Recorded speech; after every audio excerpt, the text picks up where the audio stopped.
Today we're heading to Sutton West to meet with Phil Smith, owner of Breezy Ridge Farms, to learn about what it takes to become a successful sheep farmer. I'm Caird Urquhart, and this is Georginapreneurs.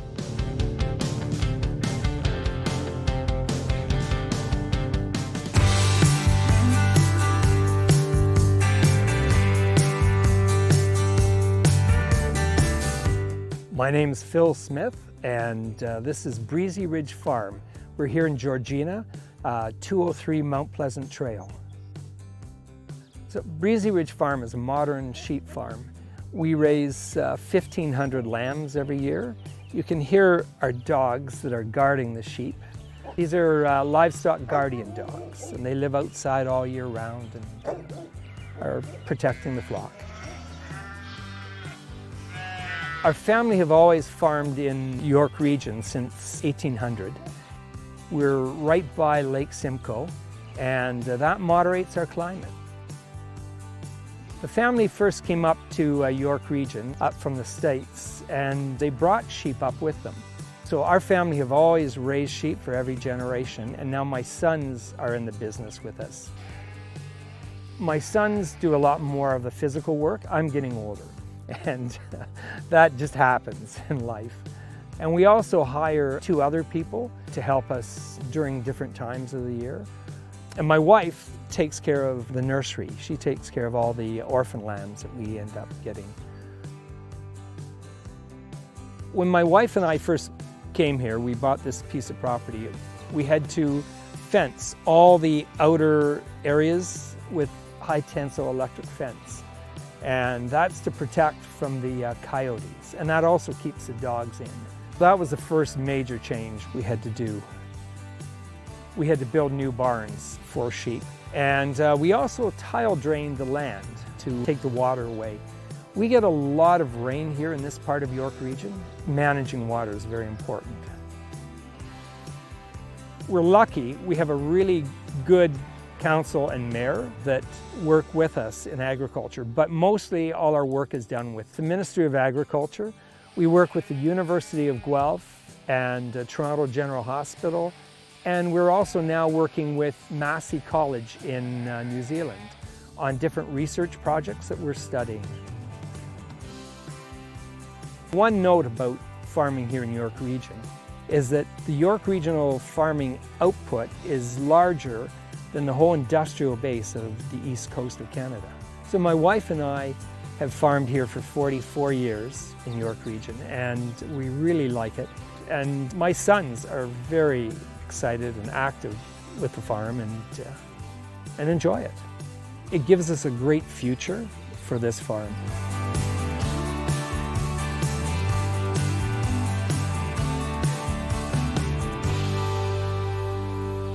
Welcome to the show, everyone. Today I'm sitting with my guest, Phil Smith, at Breezy Ridge Farm. So great to be here on the farm today. Thank you very much. I love this place. Nice to have you here. So I'm curious, what made you want to be a farmer? Why are you here? What do you love about this? Well, our family have always farmed sheep since the 1600s here in North America. And so it's just kind of part of our ethos. Right. As a family. Yeah. Is there something specific about it that you love? Well, sheep are they're easy animals to deal with, and they're just pleasant. Right, right. And I guess you get to do whatever you want to do whenever you want to do it. Sort of. Yeah. No, we have there are limitations, but because we grew up in agriculture, we're used to those limitations. Right. We don't need a 5-day week. We have a 7-day week, and that's okay with. Right. There's some freedom on the farm, but then not, right? Yes. Nature kind of rules the day. Exactly. Yeah, I understand. Yeah. But because we're a multi-generational farm, we have my sons now are taking over a lot of responsibilities. So it gives my wife and I extra time to go curling. You've earned it. To go curling. Yeah, that's good. That's good. Yeah. Yes, I see you're sporting the Sutton Curling Club. Yes. That's fabulous.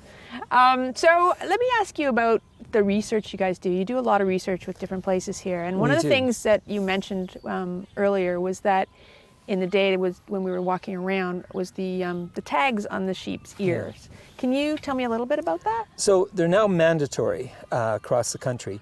But they are a RFID tag. So we have a lot of scanners and a lot of, we have a lot of scanners. So the sheep can run through the scanners, and it tells us their whole history and their family history. We have 30 generations of animals that we can tap for data. So it goes back 30 generations. 30 generations, But in the yes. day, they wouldn't have had those tags. No, they wouldn't have. At one time, we used to have to keep it all by hand and write it down. Wow. But 20 years ago, we did some research, and we went to Europe and took tags out of France that were RFID. And so that's how we got this.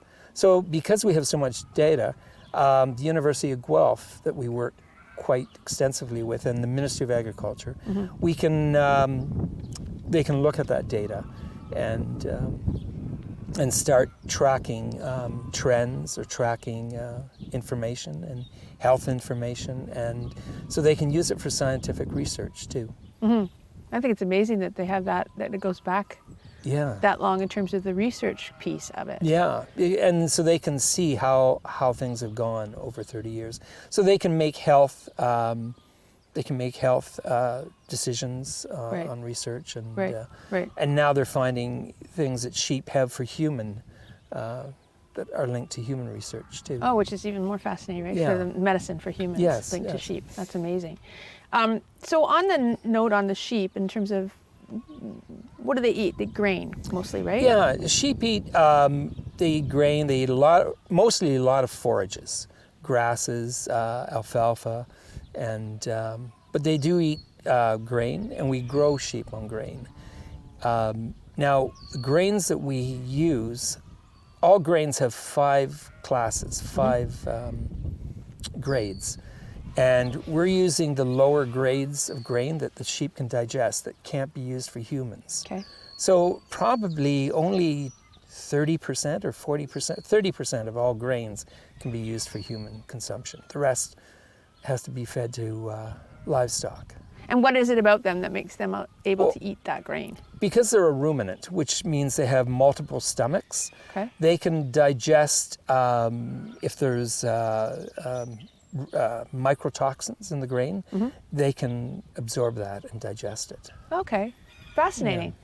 That is so much I'm learning already just sitting here with you good. about sheep. Yeah. I'm getting educated as we sit here. We're just going to go to break, and we'll be back shortly with Phil Smith.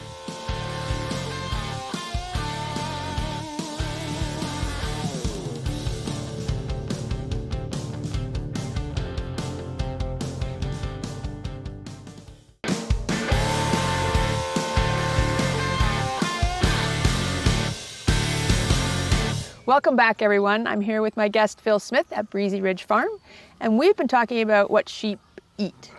So we talked about grain. Yep. I'm wondering if there's anything else in their diet. Well, other than the forages and the pastures, sheep actually utilize pastures because of the multiple stomachs we talked about. They can turn grass and other types of forage into protein. The other thing we do feed is cull vegetables that we get brought up from the Holland Marsh. And so by that you mean the cull vegetables? Cull onions and carrots and beets and potatoes and parsnips and turnips. So these are the dud food, the food that's spoiling? Yeah, it's a food that's going off in the warehouses. Right. And that just cannot be used for human consumption. About 40% of that has to be tossed because of its going off. So that would have been a lot of waste, but it's great that you can feed it to the sheep. Yeah. And I'm sure they appreciate the they love the variety. The high amount of sugars in it is just amazing. Yeah.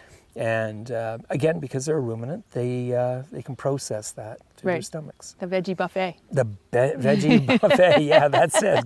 Good point. Yeah. That's great. Are there other things that come from sheep? Other things like you're using our wasted food that goes to them, which is great. What else are they giving to us? So one of the greatest things is the wool that the sheep produce. Wool is fire retardant. So it can be used in many different products and textiles, carpets, and it's very long lasting. Wool has a very long life to it. It's been around forever, wool, right? Yeah. And then the other byproduct from wool is the oil. It's called lanolin, the oil from the sheep. And that can be processed, and that is processed into cosmetics. It's Really? all cosmetics have lanolin in it. Hand creams, face creams, all different types of makeup. Wow. So I'm wearing sheep right now. You are, yes. And then another byproduct from that lanolin is vitamin D that they can extract out of it. Yeah. So 90% of all vitamin D people use comes from sheep. Wow. I take vitamin D every single day. Do you? Yeah. I think it's a big thing now, right? Like it more is and more for people are health, saying, especially in Canada where we don't necessarily get a lot of sun in the winter months, right? Yeah. We use the vitamin D. So that comes from the sheep. It comes from sheep. Wow. That's amazing. So they're a multifaceted animal. Yeah, no kidding. Yeah. That's okay, so I'm just learning so much here. I have to pause for a second because I'm learning so much. Take it all in. So, you know, often with entrepreneurs, there's a moment in life that has taught them something that they can use in their business. Could be a struggle, could be an introduction to some whatever. Do you have something like that? Not directly one thing. There's many things. I was really highly influenced by my father and my grandfather, who were entrepreneurs. So they influenced me, my dad especially. And then other people I've met, entrepreneurs along the way. But going to conferences, going to events, going to anything that's being put out, we need to show up. Right, and you just need one little tidbit of information.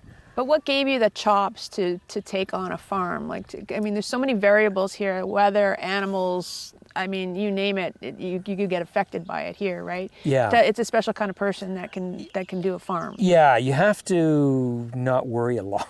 I got to sleep every night and sleep, you know. Yeah. No matter what happens. I guess it's just in the DNA. Right, because you got to be able to like change it up on the fly, pivot, right? Exactly, yeah, you've got to be able to pivot really quickly. Right, based on weather and... Yeah. Oh, yeah. What's your day look like? What time? I know we talked about when we were going to come and shoot, and you're like, oh, that's not early for me. What's a day look like for you in the morning? Well, it depends on the time of year. When the sheep are having their babies, I'm up early in the morning, sometimes around 5 or whatnot, or 3, depending.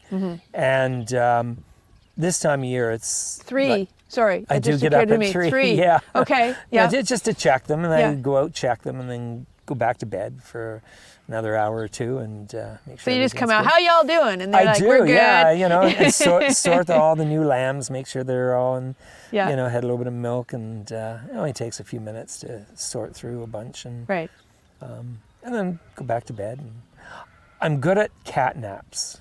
I bet you have to be, right? Yeah, I'm really good at cat naps. Yeah. So. Yeah, that's good. So throughout the day, you can catch up on your sleep a little bit. Yeah. But this time of year, nothing much is happening right now. We're in between the sheep having their babies, so it's just a matter of feeding them, and I can do other things. Right. Do the dogs wake you up sometimes if they hear a coyote in the background? Well, no, I sleep really well. When I hear the dogs barking, I know everything's safe, and I don't have to worry. That's great. That's great. Well, I mean, I'm sure it's a rhythm that you get into on a farm, like you did with any job, right? Exactly. It's a rhythm. Yeah. So, did you have a mentor or mentors or somebody in your life that was really, you know, influential to you coming up? Well, certainly my father, but then also too, the Ministry of Agriculture has done a fantastic job in providing educational programs and linking new producers with older producers. And so we went to every conference every event they planned, we showed up. And I think that's what I tell a lot of young people, is just show up to stuff. Yeah. So kind of mentorship it feels like in the farming world, and correct me if I'm wrong, it takes a village of mentors almost, because Yes. there's so many areas that you're learning from all kinds of different people. It's not just one person. Exactly. Right, Yeah, yeah. right. And there's and get to know all your neighbors.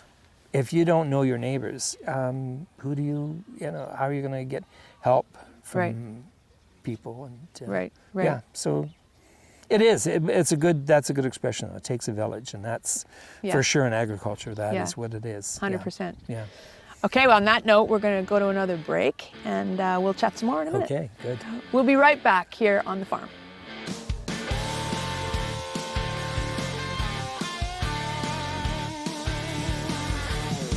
There's a writing in the Baha'i faith that says that we're just here for a short period, but the earth is here forever. And so we're just visitors of this. And so treat everything well. Caretakers. Caretakers, that's, exactly it. Yeah. And treat everybody that you deal with well.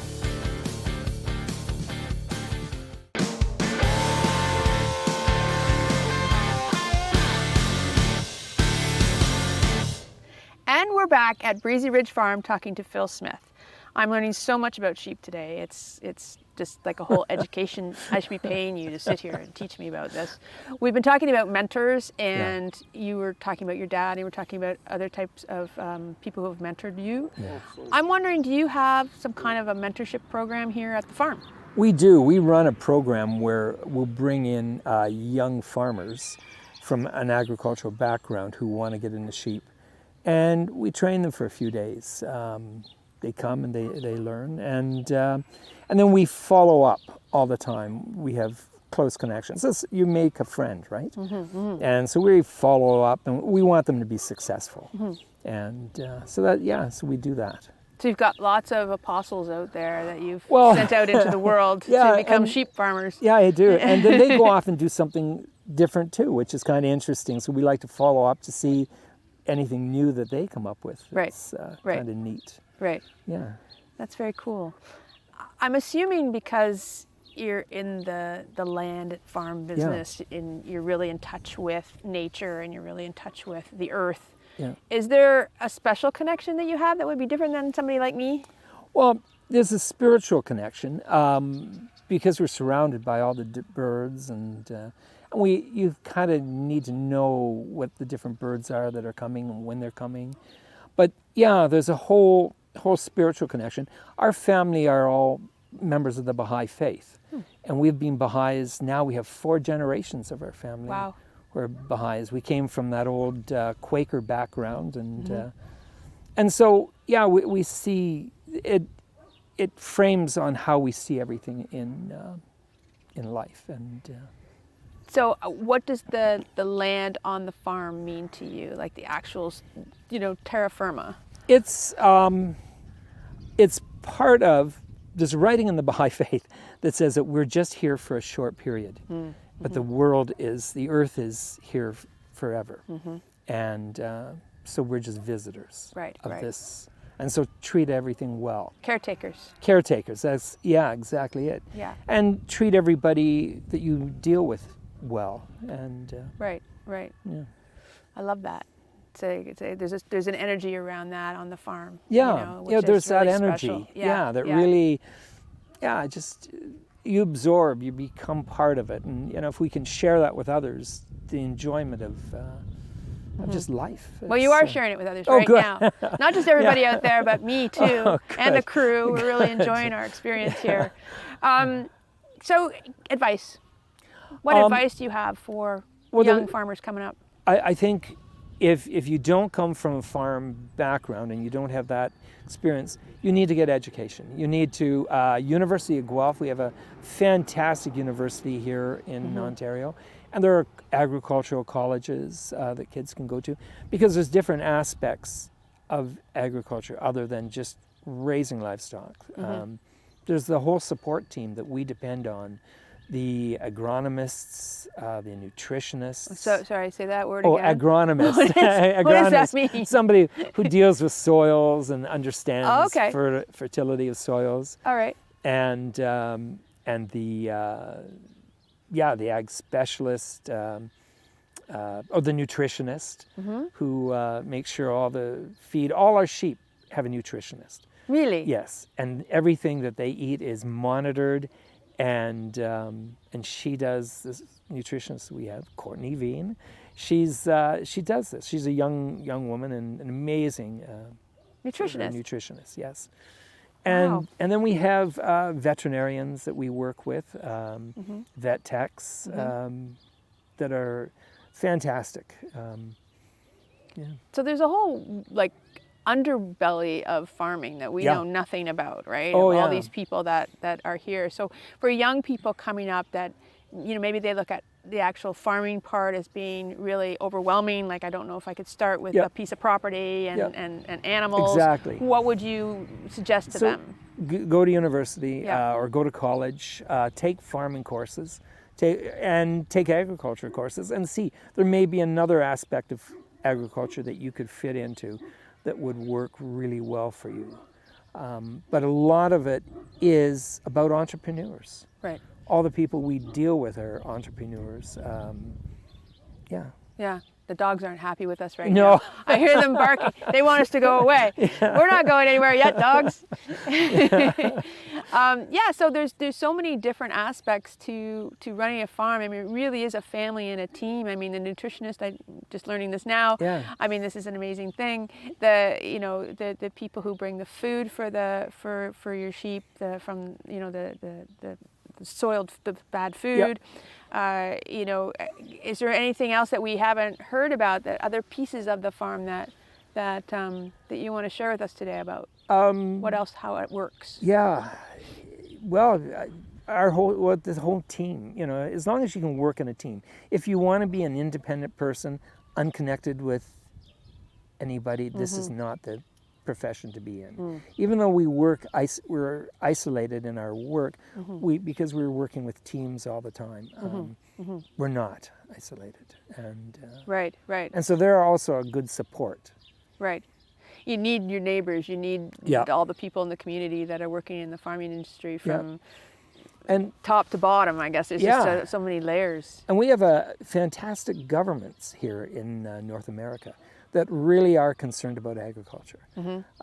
Because the old adage for the politicians, a chicken on every plate, is very important, that they want to make sure no one goes hungry. Right. And so there's an amazing support network in the Ontario government, and the federal government. Right. Yeah, and even in the local, our local township. They're helpful. They're very helpful, yes. Great. Yeah. What do you see as the future for the sheep farming industry, or your farm? Well, I think it's really good, because we keep bringing in new people. We have, 1.5 million people come in the last 18 months, and they're all eating. And they need to be fed. Right. And this is a strong, positive thing. They need all sorts of infrastructure, these people. And it's great for our economy. It's great for our country. Not going anywhere anytime soon. How old did you say that the sheep farming world was? Oh, on average, I'm probably about 68. No, not the farmer, but the industry. Oh, the industry. Oh, it's 10,000 years. 10,000 years old, people. Yeah. We're just getting a little tiny piece of it here today. That's the end of our show for today, and I'm so glad that you joined us. It was really a pleasure to see you, and we'll look forward to seeing everybody next time.